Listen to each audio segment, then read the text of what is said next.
आज हम इस वीडियो में करेंगे क्लास 6 हिंदी मंजरी बुक का पाठ 10 ईदगाह पाठ के प्रश्न अभ्यास। इस पाठ की व्याख्या देखनी है तो उसके लिए आपको डिस्क्रिप्शन में लिंक मिल जाएगा, तो आप वहां से देख सकते हैं।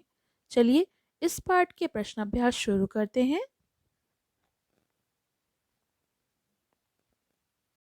पाठ से प्रश्न 1, नीचे लिखे शब्दों में से सही शब्द छांटकर रिक्त स्थानों की पूर्ति कीजिए। यहाँ पर पूर्ति करके मैंने आपको वाक्य दिए हुए हैं, मैं पढ़ देती हूँ। क, हामिद के अब्बाजान का नाम आबिद था। ख, दुकानदार ने चिमटे का दाम ठीक ठीक 5 पैसे बताया। ग, हामिद के पास कुल 3 पैसे थे। प्रश्न 2, किसने क्या खरीदा? तो यहाँ पर हमें जोड़ी बनानी है।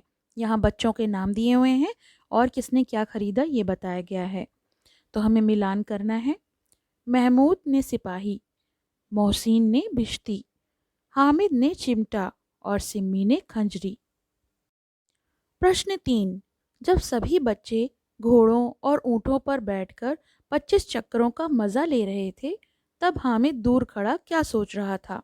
तो इसका उत्तर है, जब बच्चे 25 चक्करों का मजा ले रहे थे तब हामिद यही सोच रहा था कि मेरे पास तो 3 ही पैसे हैं, जरा सा चक्कर खाने के लिए कोई अपने कोष का 1/3 भाग नहीं दे सकता।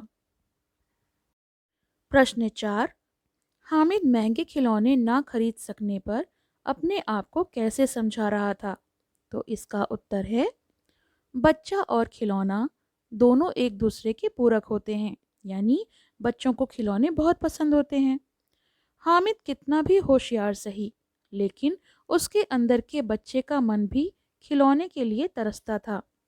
वह शायद ले भी लेता, परंतु 3 ही तो थे।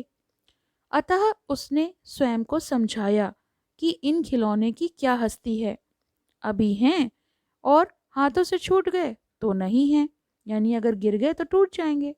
वह मन ही मन उनकी निंदा करने लगा। प्रश्न 5, हामिद ने चिमटा क्यों खरीदा?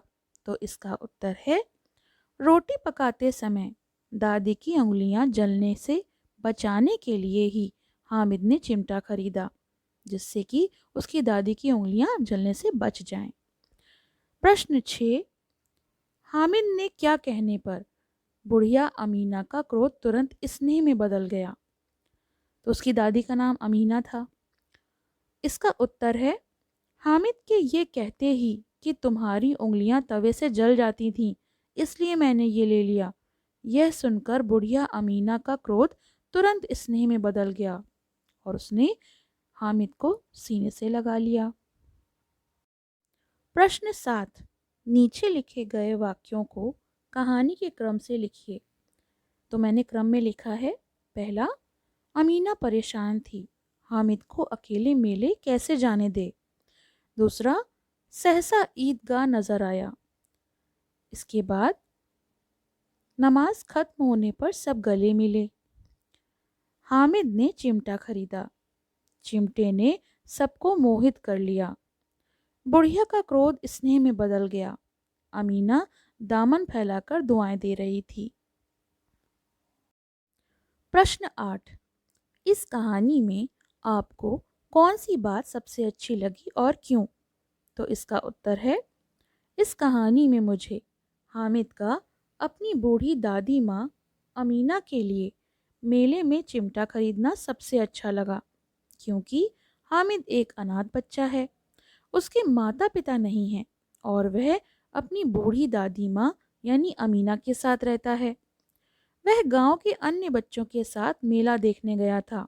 उसके पास कुल 3 पैसे थे। उसके सभी दोस्त मेले में मिठाइयाँ खा रहे थे, शरबत पी रहे थे, खिलौने खरीद रहे थे। हामिद का बाल मन यानी बच्चों जैसा मन भी अन्य बच्चों की तरह वही सब खाने और खरीदने को कर रहा था, लेकिन उसके पास कुल 3 पैसे ही थे। उसने अपने मन की एक न सुनी और उस छोटे बच्चे ने एक जिम्मेदार आदमी की तरह अपनी बूढ़ी दादी की उंगलियां न जलने इसलिए उसके लिए एक चिमटा खरीदा। भाषा की बात का प्रश्न एक। भाषा की बात का प्रश्न एक। इस पाठ के आधार पर निम्नलिखित वाक्यांशों के लिए एक शब्द लिखिए। वाक्यांश के लिए एक शब्द, तो वाक्यांश है जिसका जवाब ना हो, तो उसके लिए एक शब्द होगा लाजवाब। जिसे सहा ना जा सके तो वो होगा असहनीय या फिर असह्य। मन को हरने या आकर्षित करने वाला, मनोहारी। जिसकी गिनती ना की जा सके, अनगिनत। जिसको जीता ना जा सके, अजय। प्रश्न दो। निम्नलिखित मुहावरों का अर्थ लिखकर वाक्यों में प्रयोग कीजिए। तो यहाँ पर कुछ मुहावरे दिए हैं जिनका हमें अर्थ लिखकर उनका वाक्य प्रयोग करना है। पहला, आंखें बंद करना यानी अनदेखी करना। वाक्य प्रयोग, अपने अवगुणों के प्रति आंखें बंद करना ठीक नहीं होता। दूसरा है, पैरों में पर लग जाना यानी तेज चलना। वाक्य प्रयोग, बालक हामिद इतना तेज चल रहा था मानो उसके पैरों में पर लग गए हों। अगला है राई का पर्वत करना, या फिर इसे हम ये कह सकते हैं राई का पहाड़ बनाना। इसका अर्थ होता है छोटी बात को बड़ी करना। इसका वाक्य प्रयोग, छोटी सी बात पर इतना झगड़ा, तुमने तो राई का पर्वत बना दिया। अगला दिया हुआ है एड़ी चोटी का जोर लगाना। इसका अर्थ होता है पूरी कोशिश करना। वाक्य प्रयोग, कक्षा में प्रथम आने के लिए हामिद को एड़ी चोटी का जोर लगाना पड़ा। बाल बाका ना होना यानी कुछ भी हानि ना होना। वाक्य प्रयोग, जिसका ईश्वर रक्षक होता है उसका कभी बाल भी बाका नहीं होता। प्रश्न 3। नीचे दिए गए उदाहरणों के अनुसार दिए गए शब्दों का संधि विच्छेद कीजिए। तो हमें यहाँ पर दिए गए शब्दों का संधि विच्छेद करके लिखना है। इच्छा अनुकूल यानी इच्छा प्लस अनुकूल। धर्म अनुकूल यानी धर्म प्लस अनुकूल। यथावसर यानी यथा प्लस अवसर। और देवाशीष यानी देव प्लस आशीष। प्रश्न 4। सुई धागा और साना पानी जैसे पाठ में आए योजक चिन्ह वाले शब्दों के जोड़े छांटकर लिखिए। ध्यान रहे दोनों शब्द में एक जैसे ना हो, जैसे धीरे धीरे, ये दोनों शब्द एक ही हैं। तो यहाँ योजक चिन्ह युक्त भिन्न शब्द वाले शब्द युग्म हैं मिलना भेंटना, बड़े बूढ़े, 1 2, 10 12, दुबला पतला, पुरानी धुरानी, मरने जीने या फिर मरना जीना, दल बल, भीड़ भाड़, क्लब घर, 2 3, फोड़े फुंसियाँ, भाई बहन, मार पीट, जोर शोर, आनन फानन। तो ये जो हैं ये योजक चिन्ह युक्त भिन्न शब्द वाले ये शब्द युग्म हैं। प्रश्न 5। छोने वाले जागते लहो तोतली बोली में है, इसे शुद्ध भाषा में लिखिए। तो इसका सही उत्तर है सोने वाले जागते रहो। प्रश्न 6। निम्नलिखित वाक्यों को पढ़िए। तो ये वाक्य जो हैं इन्हें हमें पढ़ना है। क, वृक्षों पर कुछ अजीब हरियाली है। ख, खेतों में कुछ अजीब रौनक है। ग, आसमान पर कुछ अजीब लालिमा है।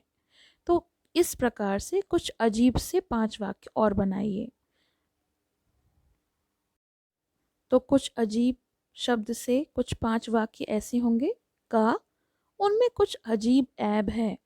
ख, एकाएक कुछ अजीब घटित हो जाना चौंका देता है।